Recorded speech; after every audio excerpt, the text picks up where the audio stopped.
Good morning student, मैं Saurabh Kumar the technical classes के YouTube channel पे आपका स्वागत करता हूं। आप लोग हमारे चैनल को लाइक तथा सब्सक्राइब करें ताकि जो भी वीडियो हम लोग अपलोड करें उसका नोटिफिकेशन आपको मिल सके। चलिए आज हम लोग कोरोजन एक टॉपिक लेके आए हैं, कोरोजन, फिर टाइप्स ऑफ कोरोजन देखेंगे इसी में। ठीक है, चलिए कोरोजन क्या होता है पहले इसके बारे में जानते हैं, फिर इसके टाइप्स के बारे में जानेंगे, फिर उस कोरोजन मैकेनिज्म के बारे में जानेंगे। ठीक है, चलिए अब देखते हैं यहाँ पे। तो देखिए क्या होता है, जब कोई मटेरियल का सरफेस जो है वो रिएक्ट करके मेटल का ऑक्साइड, सल्फाइड, हाइड्रोक्साइड, साल्ट आदि का फॉर्मेशन करता है। ठीक है, तो क्या होता है मटेरियल डिकम्पोज करता है, या कह सकते हैं मटेरियल का डिकम्पोजिशन और डिग्रेडिएशन होता है। ठीक है, तो चलिए देखते हैं कि कोरोजन क्या होता है। चलिए, it is the phenomena of decomposition and degradation of material at its surface due to formation of oxide, hydroxide and salt etc. वही बात बोला कि जब मटेरियल का सरफेस पे, ठीक है, सरफेस ऑक्साइड, हाइड्रोक्साइड, साल्ट, ठीक है, आदि का निर्माण करता है, ठीक है, उसके सरफेस पे, तो यही फिनोमिना, ठीक है, तो मटेरियल क्या करता है, डिकम्पोज करता है, कह सकते हैं मटेरियल का डिकम्पोजिशन और डिग्रेडिएशन होता है। यहाँ देखिए लिखा हुआ है, तो मटेरियल का डिकम्पोजिशन और डिग्रेडिएशन होता है। क्यों होता है? क्योंकि मटेरियल का सरफेस जो है रिएक्ट करके ऑक्साइड, हाइड्रोक्साइड और साल्ट का निर्माण कर लेता है, तो मटेरियल का डिकम्पोजिशन और डिग्रेडिएशन होता है। मटेरियल का यही फिनोमिना जो होता है, मटेरियल का यही फिनोमिना कोरोजन कहलाता है। चलिए आगे देखते हैं। इट अकर्स इन मेटल्स, और यह जो मेटल में होता है, because most metals are not in natural state. यह जो मटेरियल में होता है, ऐसा क्यों होता है? क्योंकि देखिए जो भी मेटल है, मोस्ट मेटल, अत्यधिक मेटल जो है नेचर में फ्री स्टेट में नहीं रह सकता है। ठीक है ना, वही बात यहाँ पे लिखा हुआ है। It occur in metals because most metals are not in natural state. मतलब कि बोला कि मटेरियल में यह जो होता है, क्योंकि मोस्ट मेटल, अत्यधिक मेटल जो है वो नेचर में फ्री स्टेट में नहीं रह सकता है। चलिए आगे देखते हैं। फिर almost all metals are found in nature in the form of an oxide, sulphide, hydroxide और सम अदर मेटल कंपाउंड। कह रहा कि अत्यधिक मेटल को जो कि नेचर से प्राप्त करते हम लोग, वो या तो ऑक्साइड, या तो सल्फाइड, या तो हाइड्रोक्साइड या अदर मेटालिक कंपाउंड के रूप में हम लोग प्राप्त करते हैं, इसीलिए वो फ्री स्टेट में नहीं रहता है। चलिए आगे देखते हैं। चलिए, only a few metals such as gold occur in nature in the metallic form. कह रहा है कि कुछ ही मेटल्स है जो कि नेचर में फ्री स्टेट में नेचर से हम प्राप्त करते हैं, जैसे gold.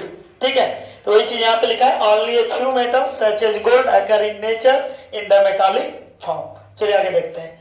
Thus the couch of corrosion in metals is a tendency to return their original state। ठीक है, तो इसलिए हम कह सकते हैं कि मटेरियल में जो कोरोजन का कारण होता है, वो मटेरियल का टेंडेंसी होता है कि हम जिस स्टेट में थे उसी स्टेट में रहे। ठीक है, वो उसी स्टेट में जाने का उसका टेंडेंसी होता है, इसलिए मेटर का डिकम्पोजिशन और डिग्रेडिएशन होता है। क्लियर है? चलिए और आगे देखते हैं। In case of corrosion metals lost on mechanical property. कहता है कि यदि मेटल्स में कोरोजन होता है तो कोरोजन के कारण मेटल्स का जो मैकेनिकल प्रॉपर्टी होता है उसमें लॉस होता है। चलिए ये तो था कोरोजन का इंट्रोडक्शन। चलिए अब देखते हैं कि कोरोजन कितने टाइप्स का। कि generally corrosion are two types. Generally corrosion जो होता है ना, दो प्रकार का होता है। पहला ड्राई कोरोजन, दूसरा वेट कोरोजन। देखिए ड्राई कोरोजन को केमिकल कोरोजन भी बोलते हैं। ऐसा क्यों बोलते हैं पता है? देखिए यहाँ पे ड्राई कोरोजन, इसको केमिकल कोरोजन भी बोलते हैं। ऐसा इसलिए बोलते हैं क्योंकि ये जो कोरोजन होता है ना, ड्यू टू केमिकल रिएक्शन, ठीक है, केमिकल रिएक्शन के कारण होता है। ठीक है, ओनली इसमें रिएक्शन होता है, इसीलिए इसको केमिकल कोरोजन बोलते हैं। ठीक है, चलिए अब देखिए। और वेट कोरोजन दूसरा जो होता है, वेट कोरोजन, इसको इलेक्ट्रोकेमिकल कोरोजन बोलते हैं। इसमें ऐसा क्यों बोलते हैं पता है? क्योंकि इसमें इलेक्ट्रिसिटी के कारण केमिकल रिएक्शन होता है। ठीक है, और उस समय मेटल का डिकम्पोजिशन और डिग्रेडिएशन होता है, इसीलिए इसको इलेक्ट्रोकेमिकल कोरोजन भी बोलते हैं। चलिए आगे देखते हैं। ड्राई कोरोजन के बारे में एक एक करके दोनों के बारे में डील करेंगे, फिर दोनों का मैकेनिज्म भी देखेंगे। चलिए अब देखते हैं dry corrosion. It is the type of corrosion in which A metal is placed and does not contact with liquid is called dry corrosion. जब कह सकते हैं जब किसी भी मटेरियल में को हम लोग जो रखते हैं डायरेक्ट लिक्विड के कांटेक्ट में नहीं रखते हैं, ठीक है। जब किसी भी मटेरियल को लिक्विड के, जैसे हम लोग ऐसे एटमॉस्फेयर में कोई फेरस मेटल को छोड़ देते हैं तो क्या होता है, मेटल में कुछ दिन बाद देखते हैं कि उसका डिकम्पोजिशन और डिग्रेडेशन शुरू हो जाता है। वो क्या लिक्विड के कांटेक्ट में है? नहीं है। लेकिन फिर क्यों उसमें कोरोजन हुआ? तो देखिए क्यों होता है, क्योंकि एटमॉस्फेयर में जो मॉइस्चर है, एटमॉस्फेयर में जो बहुत सारे गैसेस हैं, उससे वो रिएक्ट कर लेता है, ठीक है। चलिए देखते हैं, वही चीज यहाँ पे लिखा होगा, ठीक है। This type of corrosion takes place due to chemical reaction of some gases present in atmosphere. और इस प्रकार का जो कोरोजन के लिए कारण होता है, कोरोजन का जो कह सकते हैं रीजन होता है इस ड्राई कोरोजन का, ठीक है, वो जो एटमॉस्फेयर में प्रेजेंट मॉइस्चर कह सकते हैं, ठीक है, या कह सकते हैं कि जो भी प्रेजेंट गैसेस है उससे रिएक्शन करके वो मेटल का डिकम्पोजिशन और डिग्रेडेशन होता है। अब हम लोग मैकेनिज्म ऑफ ड्राई कोरोजन देखेंगे, ठीक है।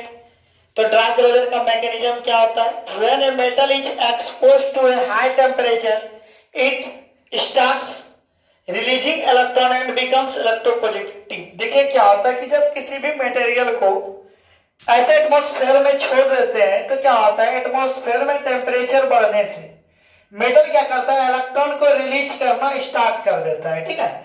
और मेटल जो है इलेक्ट्रॉन को रिलीज करके इलेक्ट्रोपॉजिटिव बन जाता है। देखिए यहाँ पे जैसे मेटल था, गर्म हुआ, ये इलेक्ट्रॉन को रिलीज करके इलेक्ट्रोपॉजिटिव बन गया। चलिए अब जो ये इलेक्ट्रॉन को रिलीज किया, वो रिलीज इलेक्ट्रॉन क्या करता है कि एटमॉस्फेयर में जो प्रेजेंट ऑक्सीजन होता है उस ऑक्सीजन से रिएक्ट करके इलेक्ट्रोनेगेटिव बन जाता है, ठीक है। फिर से देखिए क्या होता है कि पहले मैकेनिज्म के द्वारा बोल लेते हैं, फिर पढ़ के भी समझा देंगे। देखिए क्या होता है कि कोई भी मटेरियल जब एटमॉस्फेयर में छोड़ देते हैं क्या होता है, वो गर्म होके, मेटल जो है गर्म होके इलेक्ट्रॉन को रिलीज करना स्टार्ट कर देता है और वह इलेक्ट्रॉन पॉजिटिव बन जाता है इलेक्ट्रॉन को रिलीज करके। उसके बाद वह जो इलेक्ट्रॉन को रिलीज किया, वह रिलीज इलेक्ट्रॉन एटमॉस्फेयर में जो प्रेजेंट ऑक्सीजन होता है उस ऑक्सीजन से रिएक्ट करके इलेक्ट्रोनेगेटिव बन जाता है, ठीक है। फिर क्या होता है कि वो इलेक्ट्रोनेगेटिव ऑक्सीजन, ठीक है, और मेटल जो कि इलेक्ट्रोपॉजिटिव है, फिर आपस में रिएक्ट करके मेटल का ऑक्साइड बना लेता है और यही रिस्पॉन्सिबल होता है कोरोजन के लिए। चलिए देखते हैं।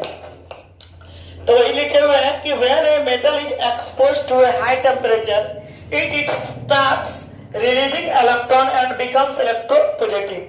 मतलब जब मेटल गर्म होता है तो इलेक्ट्रॉन को रिलीज करके इलेक्ट्रोपॉजिटिव बन जाता है। यहाँ पे देखिए इलेक्ट्रोपॉजिटिव बन जाता है और यह इलेक्ट्रोनेगेटिव बन जाता है।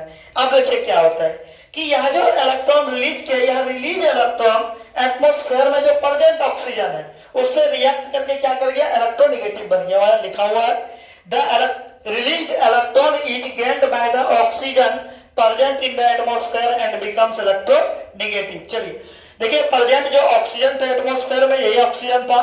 यह जो रिलीज इलेक्ट्रॉन, यहाँ पे जो इलेक्ट्रोनेगेटिव था, यह रिलीज इलेक्ट्रॉन था, इससे यह रिएक्ट करके यहाँ पे देखिए इलेक्ट्रोनेगेटिव बन गया।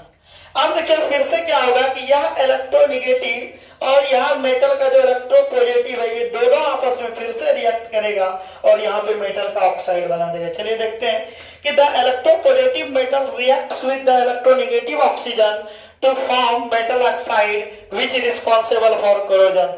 ठीक है, कह रहा है कि यह जो इलेक्ट्रोनेगेटिव ऑक्सीजन है यह मेटल के ऑक्साइड से रिएक्ट करके मेटल का ऑक्साइड बना देता है और यही रिस्पॉन्सिबल होता है ड्राई कोरोजन के लिए। चलिए आगे देखते हैं।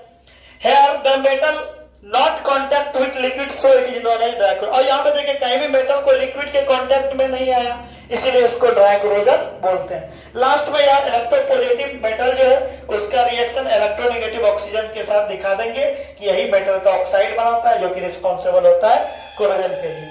ठीक है, अब हम लोग अगला इसका जो लेक्चर, इसको टोटल 2 लेक्चर में कंप्लीट करेंगे। ये लेक्चर 1 है। इसके अगले लेक्चर में हमको, ठीक है, हम डील कर देंगे कि इसका दूसरा वेट कोरोजन क्या होता है, वेट कोरोजन मैकेनिज्म क्या होता है। चलिए हम लोग नेक्स्ट लेक्चर में मिलते हैं।